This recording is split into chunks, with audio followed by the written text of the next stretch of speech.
મજામાં ને? આજે આપણે આપણા ગુજરાતી વિષયના ધોરણ 8ના બીજા સત્રનો 12મો પાઠ એટલે કે નવા વર્ષના સંકલ્પોમાં ફરી મળ્યા છીએ. આજે નવા વર્ષના સંકલ્પો પાઠનો આ ત્રીજો અંક છે. આ અગાઉ આપણે 2 અંકોમાં આ પાઠની વિવિધ બાબતો શીખ્યા હતા અને ખૂબ બધું હસ્યા હતા. તમને તે યાદ છે? તો ચાલો કહો જોઈએ, ગયા 2 અંકમાં આપણે શું શું શીખ્યા? ચાલો, કોણ જવાબ આપશે મને? હા, બરાબર છે. તો જુઓ, સૌપ્રથમ આપણે નવા વર્ષના સંકલ્પો એ પાઠની પૂર્વ ભૂમિકા જોઈ હતી, ખરું ને? જેમાં આ એક હાસ્ય નિબંધ છે તેની પણ વાત કરી હતી. ત્યારબાદ આપણે આ પાઠના લેખક એટલે કોણ? હા, શ્રી બકુલ ત્રિપાઠીનો પરિચય મેળવ્યો હતો. ત્યાર પછી આપણે આ પાઠનું શ્રવણ કર્યું હતું.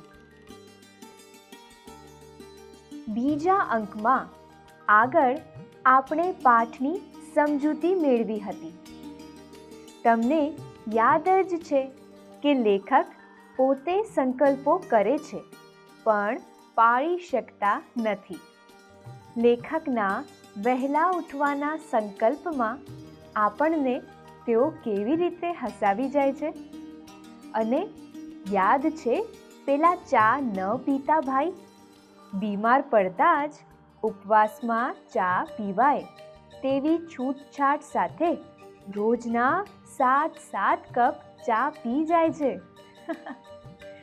સંકલ્પોને લોકો પોતાની રીતે જ કેવા તોડે મરોડે છે તે વાત લેખકે આ પાઠમાં આપણને સુંદર રીતે સમજાવી છે, હે ને? અને પેલા ક્રોધ ન કરવાનો સંકલ્પ લીધેલો તે ભાઈ યાદ કરો તો. સંકલ્પ લીધો છે તેવી વાત કરતી વખતે જ પોતાની પત્ની પર કેવા ગુસ્સે થઈ જાય છે. છેલ્લે તો લેખકે કહ્યું જ કે મેં સંકલ્પ કર્યો છે કે હું કદી સંકલ્પ નહીં લઉં. પણ આ સંકલ્પ પણ તેઓ પાળી શકતા નથી. કેવું આશ્ચર્ય અને હાસ્ય ઉત્પન્ન થાય છે, હે ને? વહાલા બાળ મિત્રો, આ બધી બાબતો આપણે પાઠની સમજૂતીમાં શીખ્યા હતા, બરાબર ને? અને તે પછી આપણે શું કર્યું હતું? હા, શબ્દ સમજૂતી અને તેનો વાક્યમાં પ્રયોગ કરતા પણ શીખ્યા હતા. યાદ આવ્યું ને? મિત્રો, હવે તો તમને બરાબર યાદ આવી ગયું ને કે આપણે ગયા 2 અંકમાં શું શું શીખ્યા હતા. તો ચાલો હવે આપણે આજે જે મુદ્દા શીખવાના છીએ તેનું પણ આયોજન જોઈ લઈએ. તો જરા જુઓ તો કે આજના અંકમાં આપણે કયા કયા મુદ્દા શીખવાના છીએ. આજના અંકમાં આપણે સૌપ્રથમ ભાષા સજ્જતા વિશે વિગતે જાણકારી મેળવીશું. ત્યાર પછી આપણે અભ્યાસના પ્રશ્નો વિશે શીખીશું. વહાલા મિત્રો, તમારા માટે આજે એક ખાસ નવી વાત છે. તમને ખબર છે એ નવી વાત શું છે? અરે, સાચે નથી ખબર? ચાલો, વાંધો નહીં, હું તમને કહું કે એ નવી વાત શું છે. આજે તમારે ભાષા સજ્જતામાં સમાસ વિશે શીખવાનું છે, જેમાં તમે દ્વંદ્વ સમાસ વિશે શીખશો. ત્યારબાદ તમારા પાઠ્યપુસ્તકમાં આપેલા અભ્યાસના પ્રશ્નોની ચર્ચા કરીને તેના જવાબ પણ તમારે તમારી નોટબુકમાં નોંધવાના છે, બરાબર ને? તો ચાલો, આપણો આજના અંકનો પહેલો મુદ્દો ભાષા સજ્જતા. આપણે ભાષા સજ્જતા તરફ આગળ વધીએ. ભાષા સજ્જતા. બાળ દોસ્તો, અહીં આપેલા વાક્યો વાંચો. પહેલું વાક્ય છે, કવિ સુરેશ દલાલનું રાધા કૃષ્ણ વિષયક કાવ્ય મને ગમ્યું. બીજું વાક્ય છે, બે ભાઈઓ વચ્ચે એવો સ્નેહ કે જાણે રામ લક્ષ્મણની જોડી. ત્રીજું વાક્ય છે, 5-10 રૂપિયા વધારે થાય તો ફિકર નહીં. બાળ દોસ્તો, આ ત્રણેય વાક્યોમાં રાધા કૃષ્ણ, રામ લક્ષ્મણ અને 5-10 જેવા શબ્દોને ધ્યાનથી ચકાસો. તમે તરત જ કહેશો કે રાધા કૃષ્ણ શબ્દ રાધા અને કૃષ્ણ એવો ભાવ પ્રગટ કરે છે. એવી જ રીતે રામ લક્ષ્મણ શબ્દ પણ રામ અને લક્ષ્મણ એવા બે શબ્દો જોડાઈને એક શબ્દ બન્યો છે. ત્રીજા વાક્યમાં પણ 5-10 શબ્દ 5 તેમજ 10 એવા બે શબ્દો જોડાઈને બન્યો છે. પરંતુ ત્યાં 5 કે 10 એવો અર્થ નીકળે છે, જ્યારે પ્રથમ બે વાક્યોમાં રાધા અને કૃષ્ણ તથા રામ અને લક્ષ્મણ એવો અર્થ પ્રગટ થાય છે. આમ આ રીતે રાધા કૃષ્ણ, રામ લક્ષ્મણ અને 5-10 એમ સમાસ બને છે.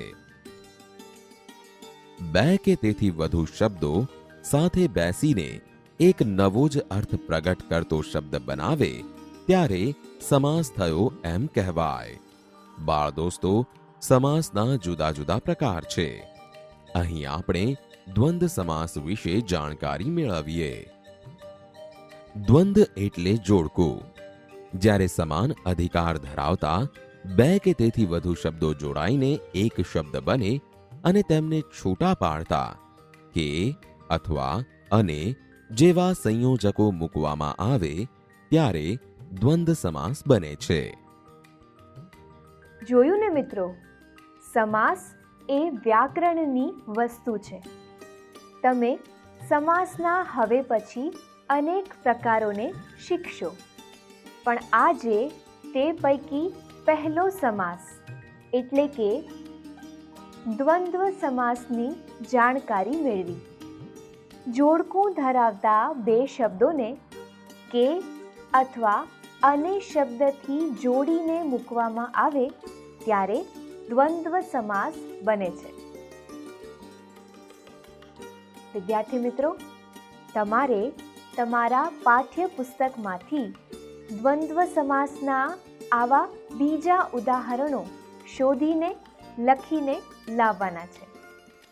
પણ આ કામ તમારે ઘરે જઈને ગૃહ કાર્યમાં કરવાનું છે. ભૂલાય નહીં હો ને? સમાસ એ વ્યાકરણની વસ્તુ છે. તો તમે આજે ભાષા સજ્જતામાં જે શીખ્યા તે બરાબર યાદ રહી ગયું ને? બરાબર સમજાયું ને? આજે કંઈક નવી જાણકારી મળી, હે ને? મિત્રો, આ ભાષા સજ્જતા એ ગુજરાતી વ્યાકરણનો જ એક ભાગ છે. તે પણ જાણવું જરૂરી છે, બરાબર? તો હવે ચાલો આગળ વધીએ ને. હવે આપણે આપણા આજના અંકના બીજા મુદ્દા અભ્યાસના પ્રશ્નોની ચર્ચા કરીશું. પણ સાથે સાથે તમારે પણ તમારા લખેલા જવાબને અહીંથી જોઈને ચકાસવાનો છે. તમે તમારા લખેલા જવાબમાં જો કોઈ ભૂલ કરી હોય તો તેને જરૂરથી સુધારી લેજો. અને જે વિદ્યાર્થી મિત્રોને આ જવાબો લખવામાં કોઈ મુશ્કેલી નડી હોય તેમણે અહીંથી જોઈને પોતાની નોંધપોથીમાં આ જવાબો લખવાના છે. તો ચાલો આપણે જોઈએ અભ્યાસનો પ્રશ્ન 1. નીચેના દરેક પ્રશ્નના ઉત્તર માટે આપેલા વિકલ્પોમાંથી સાચો વિકલ્પ પસંદ કરી આપેલા ખાનામાં દર્શાવો. 1. લેખકે વહેલા ઉઠવાનો સંકલ્પ કર્યો કારણ કે. આ પ્રશ્નનો જવાબ તમને આવડે છે ને?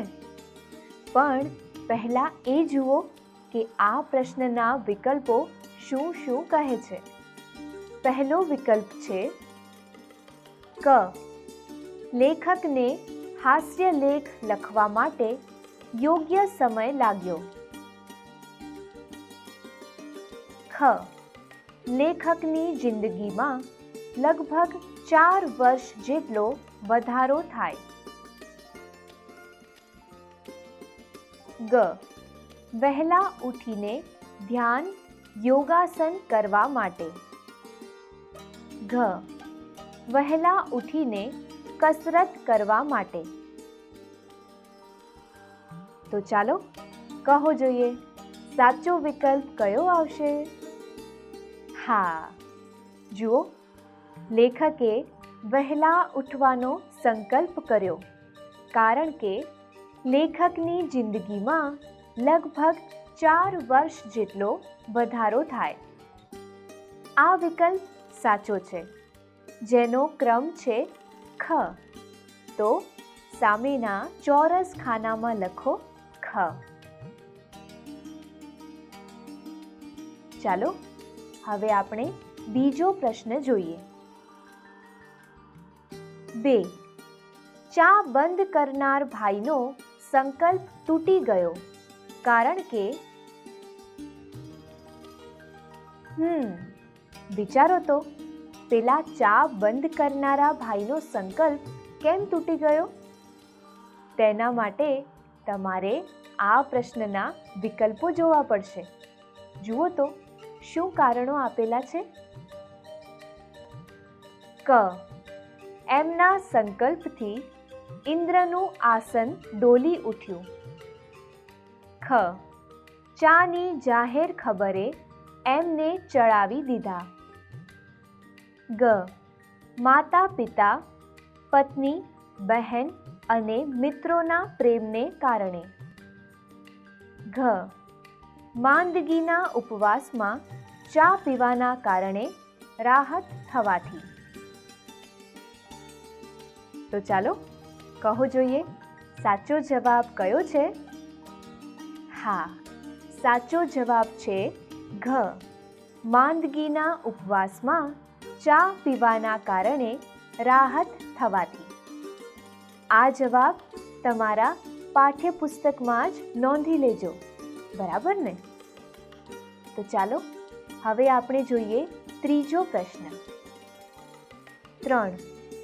નવા વર્ષના સંકલ્પો એટલે વહેલી પરોઢનું ઝાકળ એમ લેખક શા માટે કહે છે?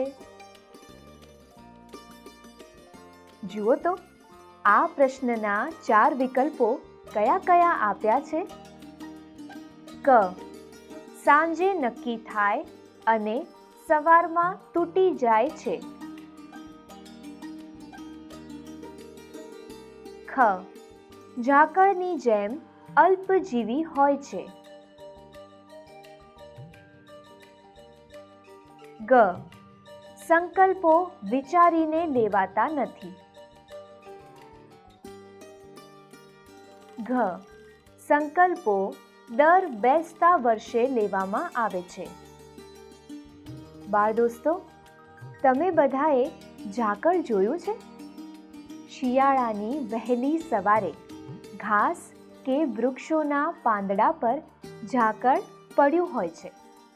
સૂરજ ઉગતા જ તે ક્યાંય અલોપ થઈ જાય છે, એ પણ ખબર જ નથી પડતી.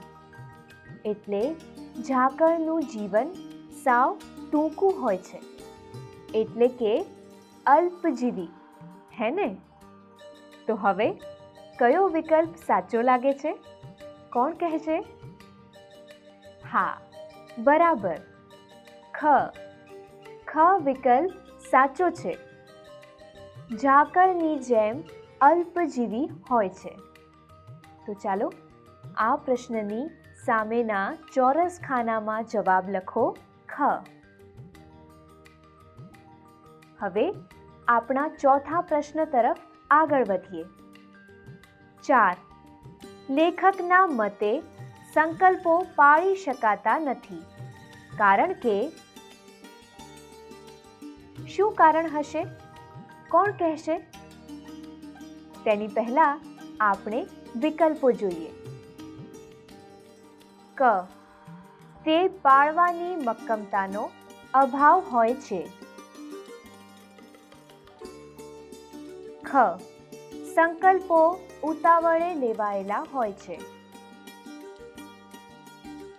ગ. દેખાદેખીના કારણે લેવાયેલા હોય છે. ઘ. સંકલ્પો માત્ર લેવાના હોય છે. હા, કારણ કે તે પાળવાની મક્કમતાનો અભાવ હોય છે. એટલે જવાબમાં આવશે ક. બરાબર ને? ચાલો તો આ જવાબ પણ પાઠ્યપુસ્તકમાં લખી લો.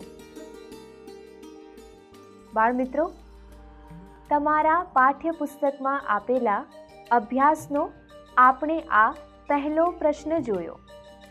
હવે બીજા પ્રશ્ન તરફ આગળ વધીએ ને. ચાલો જુઓ તો બીજો પ્રશ્ન શું છે. પ્રશ્ન 2. નીચેના પ્રશ્નોના જવાબ આપો. 1. લેખક નવા સંકલ્પો ક્યારે કરે છે? આ પ્રશ્નનો જવાબ કોને કોને આવડે છે? અરે વાહ, ઘણા બધાને. ખૂબ સરસ. તો ચાલો આપણે જવાબ જોઈએ. ઉત્તર: લેખક નવા સંકલ્પો બેસતા વર્ષે, એટલે કે નવું વર્ષ જે દિવસે શરૂ થાય તે દિવસે લે છે.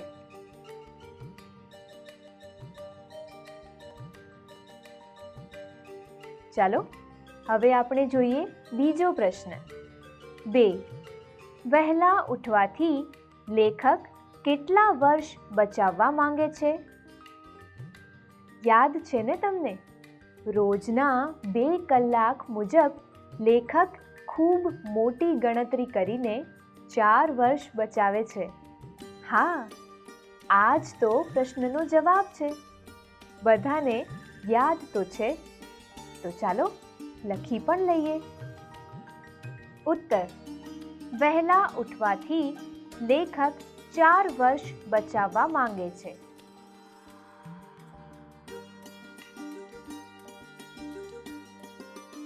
હવે જોઈએ ત્રીજો પ્રશ્ન. 3. એલાર્મ ઘડિયાળનું સમારકામ ક્યાં સુધી ચાલ્યું?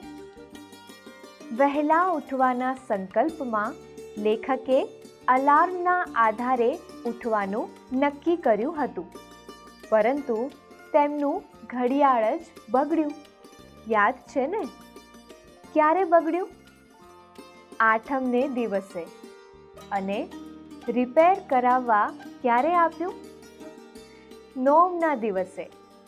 9ના દિવસે રિપેર થઈને તે પાછું ક્યારે મળ્યું? હા, છેક કારતકની પૂનમે. તો ચાલો જવાબ લખીએ. ઉત્તર: એલાર્મ ઘડિયાળનું સમારકામ કારતક માસની પૂનમ સુધી ચાલ્યું.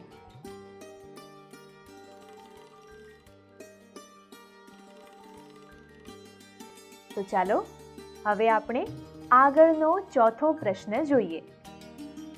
4. ઇન્દ્રનું ઇન્દ્રાસન ડોલાવનાર લેખકનો કયો સંકલ્પ હતો? ચા ન પીવાનો સંકલ્પ. યાદ છે ને?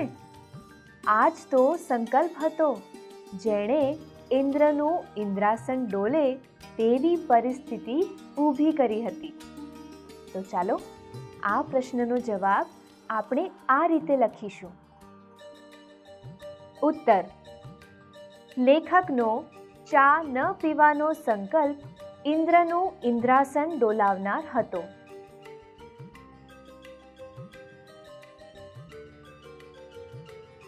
હવે આપણે જોઈએ 5મો પ્રશ્ન. 5. માંદગીના બહાને ચા શરૂ કરનારના સંકલ્પનું શું થયું? તમને ખબર છે ને, એ સંકલ્પનું સુરસુર્યું થયેલું, એ તો યાદ છે ને. અને ચા ન પીવાનો સંકલ્પ કરનાર ભાઈ રોજના 7 કપ ચા પીવા લાગ્યા, હે ને? તો ચાલો આ પ્રશ્નનો જવાબ આપણે આ રીતે લખીશું. ઉત્તર: માંદગીના બહાને ચા શરૂ કરનારનો સંકલ્પ સ્વર્ગે સિધાવ્યો અને તે ભાઈએ રોજના 7 કપ ચા પીવાની શરૂઆત કરી. તેમના એ સંકલ્પે ફરી ક્યારેય પુનર્જન્મ ન લીધો.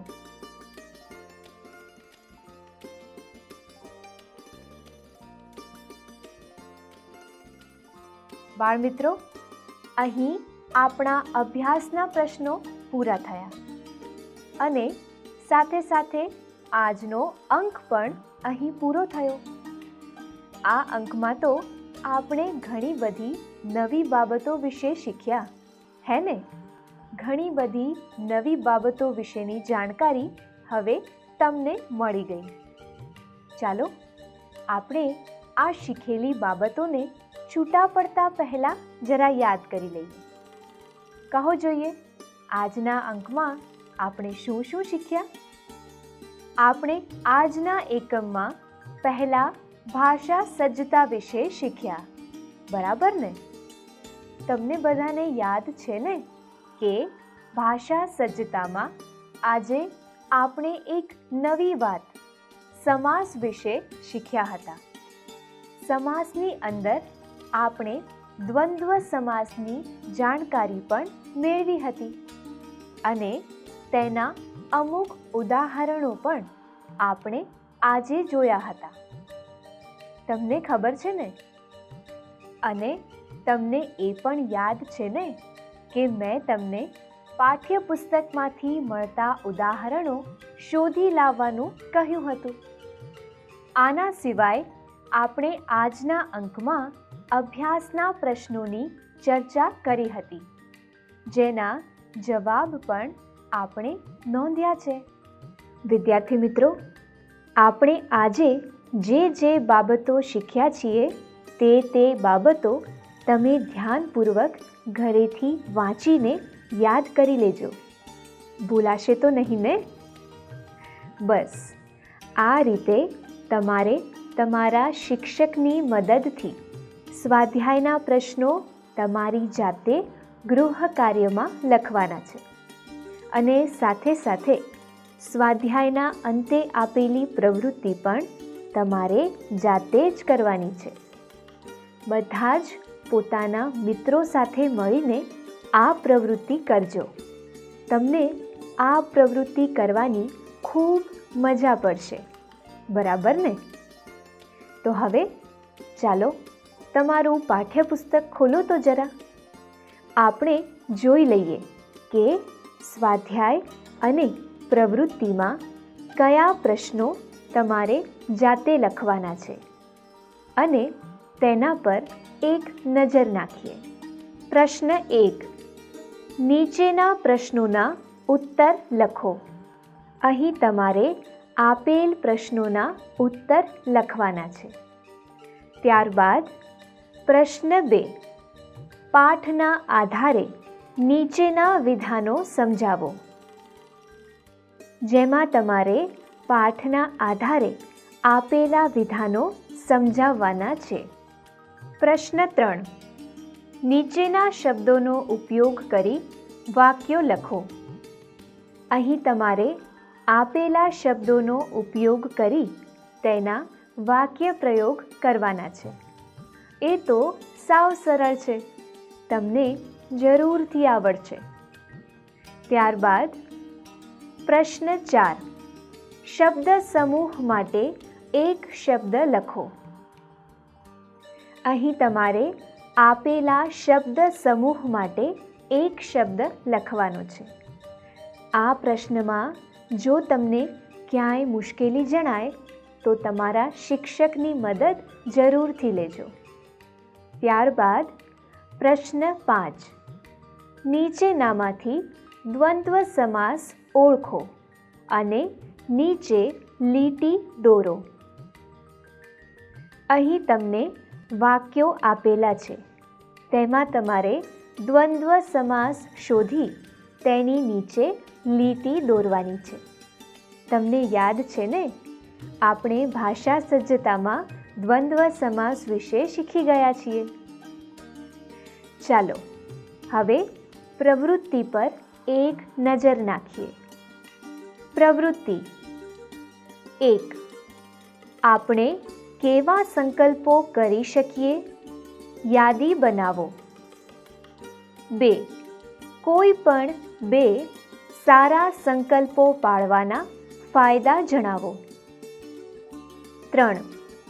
ઉદ્ગાર પ્રશ્નાર્થ વાક્યોની યાદી બનાવી વર્ગખંડમાં તેનું વાંચન કરો. 4.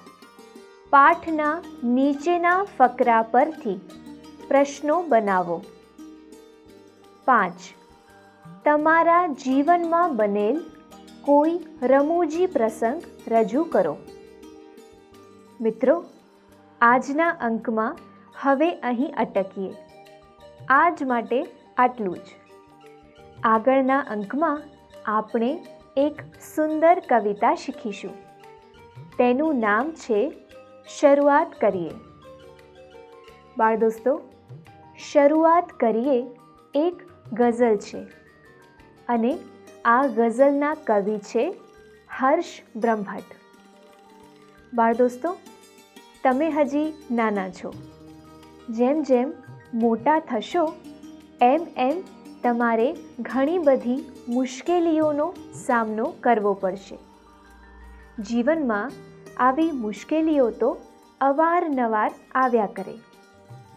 જીવનમાં ક્યારેક સુખ હોય તો ક્યારેક દુઃખ પણ આવી પડે.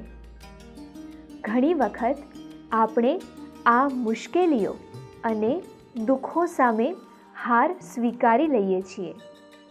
પણ આ ગઝલમાં કવિ આ રીતે દુઃખોથી હાર સ્વીકારવાની ના કહે છે. આ ગઝલમાં કવિ દુઃખોથી હારવાને બદલે દુઃખોનો સામનો કરવાની વાત કરે છે. પણ આ બધી વાતો આજે નહીં, આપણે આવતા અંકમાં કરીશું. એટલે કે શરૂઆત કરીએ ગઝલની શરૂઆત કરીશું. પણ એ પહેલાં એકવાર આ ગઝલ વિશે તમે ઘરેથી જરૂર વાંચીને આવજો. ભૂલાશે નહીં ને? તો બસ આજ માટે આટલું જ. આવતા અંકમાં મળીએ